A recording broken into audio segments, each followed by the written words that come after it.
नमस्कार। रसोंगर्स के शख्सियत एपिसोड में आप सभी का स्वागत है। जैसा कि हमने आपको बताया था कि हर रविवार को एक शख्सियत से आपको मिलाएंगे।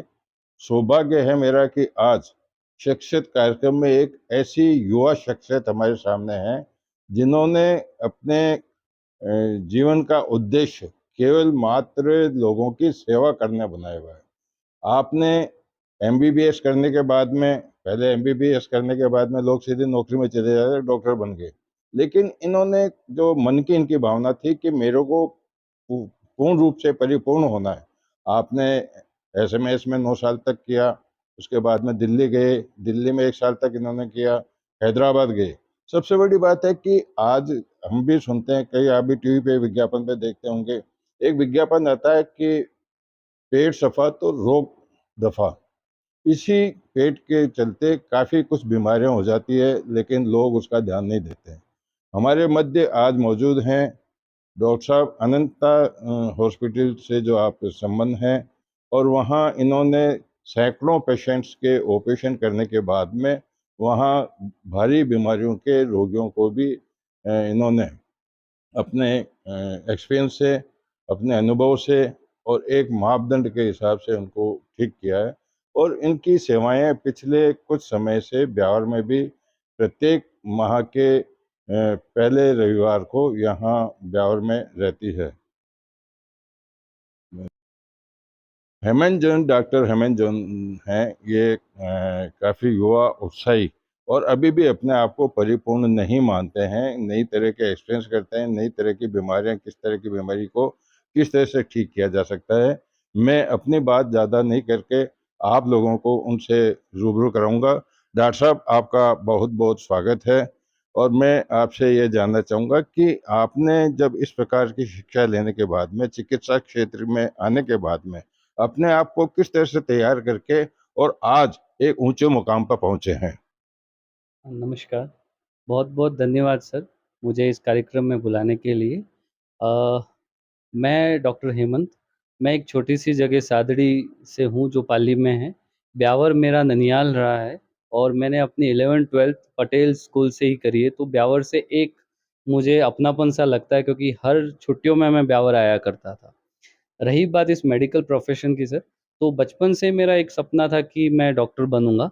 मेरे पूरे परिवार में और कोई डॉक्टर है नहीं, मैं ही पहला डॉक्टर हूँ, तो मैंने एमबीबीएस की। एमबीबीएस के बाद जब मैंने और पढ़ाई करी, तो मुझे लगा कि सीखने को बहुत कुछ है। इसकी कोई लिमिट नहीं है, कोई सीमा नहीं है और मुझे हमेशा से सर्जरी फ़ील्ड पसंद था क्योंकि सर्जन्स को आप देखेंगे पिक्चर्स में, मूवी में एज़ ए हीरो बताया जाता है कि जैसे ऑपरेशन किया और ऑपरेशन थिएटर से जब सर्जन बाहर आता है और वो बोलता है सक्सेसफुल ऑपरेशन हो गया, तो लोग इतने खुश हो जाते हैं और बहुत एक हीरोइज़्म की फ़ीलिंग आती है। तो मुझे हमेशा से सर्जरी फ़ील्ड में जाना था। फिर मेरा इंटरेस्ट रहा कि मैं पेट के रोगों के प्रति अपनी पढ़ाई करूँ, उससे विशेषज्ञता लूँ।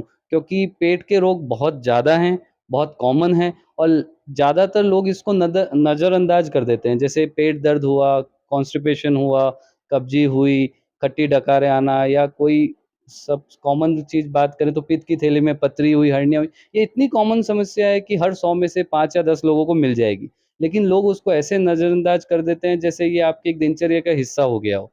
तो बस मुझे लगा कि लोगों को इसके बारे में जागरूक करना है, उनको इनसे निजात दिलाना है और इसी फ़ील्ड में अब मुझे आगे जाना चाहिए, तो इसलिए मैंने फिर एमसीएच जो सुपर स्पेशलाइज़ेशन होती है, जो सबसे बड़ी डिग्री होती है अपने देश में पेट से संबंधित रोगों के लिए, वो मैंने हैदराबाद से की।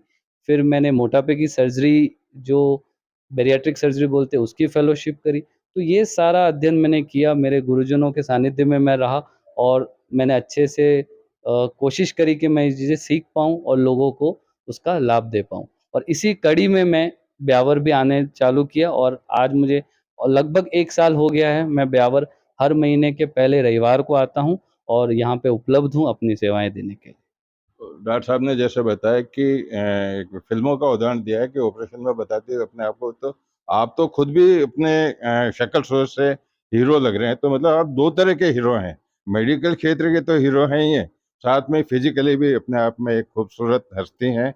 मैं आपसे जानना चाहूँगा डॉक्टर साहब की शुरुआती लक्षण क्या होते हैं, जैसे कैंसर वाली बातें होती है या बड़े ऑपरेशन होते हैं, लीवर खराब हो जाना होता है, तो इसमें शुरुआती लक्षण कौन से होते हैं जिससे लोगों को, हमारे दर्शकों को ये सोचना पड़ेगा कि हाँ, इतने से भी दर्द से, इतने से छोटी बीमारी से भी हम एक बहुत बड़ी खतरनाक बीमारी तक पहुंच सकते हैं?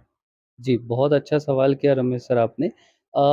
जनरली क्या होता है कि सर सबसे पहले तो आपका जो खान-पान होता है, वो चेंज हो जाता है। जैसे कि पहले आप एक जैसे 4 चपाती खा रहे होते हैं, कुछ समय से आपको भूख लगना कम हो जाता है, आपका वज़न कम हो जाता है, आपकी दिनचर्या में जैसे आप फ्रेश होना जो आप नॉर्मल भाषा में अपन बात करते हैं कि मोशन कितनी बार हो रहे हैं, उसमें चेंज आ जाता है।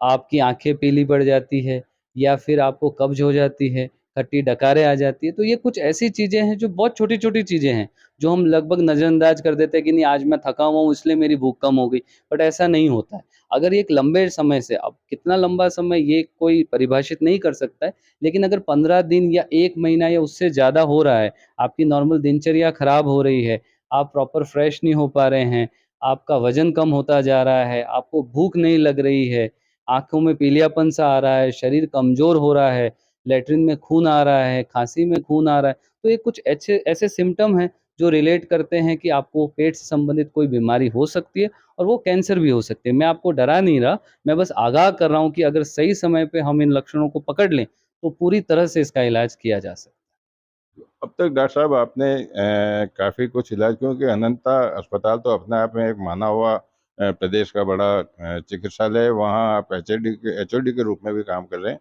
आपने किस तरह के पेशेंट्स को अब तक नई ज़िंदगी दी है, कुछ ऐसा उदाहरण है आपके पास में? सर मैं अपने आप को बहुत खुशकिस्मत मानता हूँ कि भगवान ने मुझे एक पावर दी है, हमको स्किल दी है। जैसे इमरजेंसी केसेज़ आते हैं, जिसमें आंतें फट जाती हैं, आँतों में रुकावट हो जाती है, तो उसमें सर्जरी एक ऑप्शन है। आप दवाइयों से उसको ठीक नहीं कर सकते क्योंकि अगर आंतें फट गई है तो जो आपका वेस्ट प्रोडक्ट है, जो मल है, मूत्र है, वो सब पेट के अंदर फैल रहा है, तो वो बहुत ज़्यादा हानिकारक होगा और अंत में अगर ऑपरेशन नहीं कराएँगे तो पेशेंट की जान जाएगी। लेकिन अगर हम सही समय पे ये ऑपरेशन कर देते हैं, तो निश्चित रूप से वो पेशेंट बच जाता है। सेम इसी तरह से कैंसर रोग, अगर कैंसर रोग सही समय पे आ जाए, तो उसका बहुत अच्छे से इलाज हो सकता है। ऐसा नहीं है कि जैसे भ्रांतियाँ हैं कि कैंसर हो गया तो इसका कोई इलाज नहीं है। मेरे पास पेशेंट है, पिछले 10 साल से 15 साल से मैं इस फ़ील्ड पे हूँ और मैं कई पेशेंट को जानता हूँ, जो 5 साल, 10 साल या उससे ज़्यादा भी जी रहे हैं। तो ऐसे बहुत सारे उदाहरण हैं, जो मेरे पास हैं। सही समय पे अगर वो ट्रीटमेंट लेते हैं, इलाज कराते हैं, चाहे वो मेडिकल हो या सर्जिकल हो, वो एक अच्छी ज़िंदगी जी सकते हैं। तो डॉक्टर साहब ने अपनी भावना बताई और अपना एक उद्देश्य बताया कि किस प्रकार से, और हम लोगों को जागरूक भी किया कि छोटी-छोटी कब्ज़ी होना, छोटा पेट में दर्द होना, थकान महसूस करना, आँखों के अंदर पीलापन होना, ये बाद में जाके दुखदाई हो सकता है। लेकिन मैं आपको ये बताना चाहता हूँ कि डॉक्टर साहब गोल्ड मेडलिस्ट भी हैं। इसके बावजूद भी गोल्ड मेडलिस्ट को कौन बड़ा अस्पताल नहीं लेना चाहेगा, मतलब मेट्रो सिटी में। बड़ा अस्पताल तो अनंता भी है, मेट्रो सिटी में भी लेना चाहेगा, बाहर विदेशों में भी लेना चाहेगा। लेकिन जैसा कि इन्होंने बताया कि क्योंकि मेरा रिश्ता ब्यावर से रहा हुआ है, मारवाड़ से मैं रहा हूँ, सादड़ी से रहा हुआ हूँ, और अभी जो है मेवाड़ क्षेत्र में काम कर रहे हैं। निश्चित रूप से इनकी जो भावना है, एक कॉमर्शियल नहीं होकर के जन सेवा की भावना है। डॉक्टर साहब, आप क्या कुछ संदेश देना चाहेंगे अन्य चिकित्सकों को? चिकित्सा क्षेत्र एक ऐसा पेशा है जिसमें नो डाउट पैसा बहुत है सर। पैसा आप जितना चाहें कमा लेते हैं, लेकिन एक ये अपॉर्च्युनिटी लेता हूँ मैं कि हमको लोगों से रिलेशन बनाने की एक बहुत अच्छी अपॉर्च्युनिटी मिलती है। आज मेरे जितने भी पेशेंट हैं सर, चाहे वो ठीक होते हैं, कुछ खराब भी हो जाते हैं, दुर्भाग्यवश नहीं बचा पाते, लेकिन वो आज भी मुझसे जुड़े हुए हैं। उनको लगता है कि नहीं, सर ने बहुत कोशिश करी, हमको ठीक कर दिया, या सर ने कोशिश करी पर दुर्भाग्यवश नहीं ठीक हो पाया। लेकिन वो हमारे साथ जुड़े रहते हैं। तो सेवा भी है, आप आराम से अपनी बहुत अच्छी ज़िंदगी भी जी सकते हैं और साथ ही साथ आप बहुत सारा पुण्य कमा सकते हैं। मैं ये इस भाव में नहीं बोल रहा कि मतलब मुझे अपने इस प्रोफ़ेशन पे बहुत बड़प्पन है, पर ये एक एक्स्ट्रा चीज़ है जो दूसरे प्रोफ़ेशन में नहीं है। पैसा हर प्रोफ़ेशन में है, चाहे वो सीए हो, चाहे वो इंजीनियर हो, जैसे आप जर्नलिस्ट हैं, हर जगह होता है। लेकिन जैसे आपका है, आप लोगों की समस्याओं को उजागर करते हैं, तो उनको लगता है कि नहीं हाँ, लोगों को पता चला अब इसका सॉल्यूशन होगा। उसी तरह हम भी हैं, हम लोगों की समस्याएँ पकड़ते हैं। उन कोशिश करते हैं कि हमारे कोशिश और इलाज से वो ठीक हो जाएँ और जब वो ठीक हो जाते हैं, तो हमें बहुत खुशी मिलती है। तो मैं बाकी सबसे भी यही बोलना चाहूँगा कि अपने प्रोफ़ेशन को पूरी तरह से सही प्रेरणादायी बनाने की कोशिश करें। और बाकी पैसा तो देखिए अपने पास आ ही जाएगा, उसमें कोई दिक्कत नहीं है। लेकिन मन लगा के कर्तव्य निष्ठा से कोशिश करेंगे, तो जब अगले सुबह अपन जब उठते हैं, मेरा यही होता है कि मैं जभी भी सर किसी भी ऑपरेशन में जाता हूँ या कुछ जाता हूँ, तो अगले दिन जब मैं वापस उठूँगा सो के, तो मुझे ये नहीं लगना चाहिए कि यार मैंने कुछ गलत किया या मुझसे कुछ गलती हो गई या मैंने मेरा पूरा एफर्ट नहीं डाला। तो मैं अपनी तरफ से पूरी कोशिश करता हूँ, बाकी तो भगवान के हाथ में। नहीं, कहने को तो आज कहा जाता है कि एक चिकित्सक ही भगवान का दूसरा रूप होता है। लेकिन भगवान के रूप के साथ-साथ में पुण्याई की बात करने दे। पुण्य को अपने आत्मा के अंदर स्थापित करते हुए और सेवा करने का जो एक दृढ़ संकल्प लेके चलने वाले ऐसे शख्स से मैंने आपको आज रूबरू कराया है। आपको ये आज का शख्सियत कैसे लगा? आपकी टिप्पणी अवश्य चाहूँगा और हम दर्शकों के साथ-साथ में ये भगवान से प्रार्थना भी करते हैं कि ऐसे चिकित्सकों को आगे बहुत, बहुत, बहुत सेवा करने का मौका मिलता रहे, ताकि जो लोग इलाज नहीं करा पाते हैं, वो आप जैसे चिकित्सक के शरण में जाकर के और अपने आप को स्वस्थ पा सकें। नमस्कार, अगले हफ्ते फिर नई शख्सियत के साथ में आपके साथ में मुलाकात होगी। तब तक के लिए नमस्कार।